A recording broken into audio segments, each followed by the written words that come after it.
భీమిని నియోజకవర్గంకు చెందిన స్థానిక అభ్యర్థి నాగోతి నాగమణి స్వతంత్ర అభ్యర్థిగా పోటీ చేస్తున్నాను అన్నారు. ఆమె మాట్లాడుతూ తన చిన్ననాటి జ్ఞాపకాలను గుర్తు చేస్తూ తగరపు వలస ప్రాంతంలోనే పుట్టి అదే ప్రాంతంలోనే గవర్నమెంట్ స్కూల్లో విద్యాభ్యాసం, ఉద్యోగం చేపట్టి ఆమె చిన్ననాటి జ్ఞాపకాలను గుర్తు చేసుకున్నారు.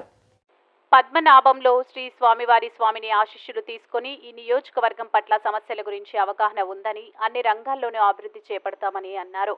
పద్మనాభంలో ఉన్న అనంత పద్మనాభ స్వామి స్వయంభుగా వెలిసిన క్షేత్రాన్ని పర్యాటక అభివృద్ధి చేస్తానని హామీ ఇచ్చారు.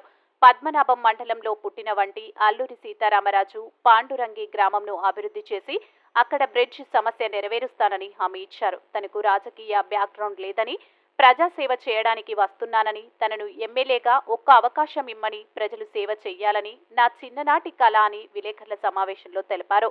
ప్రభుత్వం ప్రవేశపెట్టిన 33 మహిళా రిజర్వేషన్ కల్పించడంతో తనలో ప్రేరణ వచ్చి కుటుంబ సభ్యులు ఒప్పించి పోటీకి సిద్ధమవుతున్నానని తెలిపారు. ఆమె ప్రొఫెసర్గా పనిచేస్తూ తన జీవితంలో కొంత డబ్బులు వాళ్ళ హస్బెండ్ BSNL కి పనిచేస్తున్నారని, కొంత డబ్బులు ప్రజలకు సేవ చేసినారని తెలిపారు. అలాగా పండగలుగానే కాకుండా మనం నిత్యం పూజించే దేవాలయంగా చేయాలనేది నా యొక్క మొదటి కాన్సెప్ట్ అండి. దీన్ని బట్టి సమస్య అవుతుందండి. ఇదైతే అసలు చాలా బాధాకరం. దీన్ని ఎందుకంటే మనకి విప్లవ వీరుడు అల్లూరి సీతారామరాజు జన్మించినటువంటి ఈ పాండ్రంగి గ్రామాన్ని మనం ఇలాగ నిరుపయోగంగా మనం అంటే పర్యటన కేంద్రంగా మనం చేయాలి.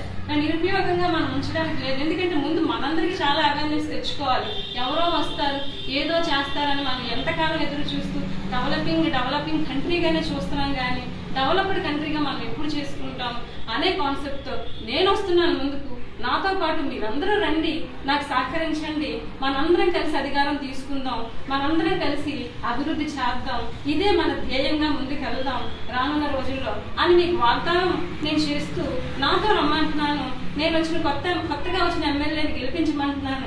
మీకు కొత్త సమస్యలు ఏమున్నా, ప్రస్తుతం అడిగిన సమస్యలు ఉన్నా నాకు నేరుగా వచ్చి చెప్పండి, లేదా నేను మీ అందరిలోకి వస్తాను, అవకాశం ఇవ్వండి అని అడుగుతున్నాను.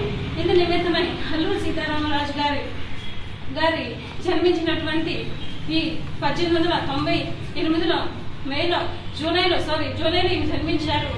అప్పటి నుంచి ఆయన విప్లవ వీరుడిగా, సంఘ సంస్కర్తగా ఎన్నో సేవలు అందించారు రాజుగారు.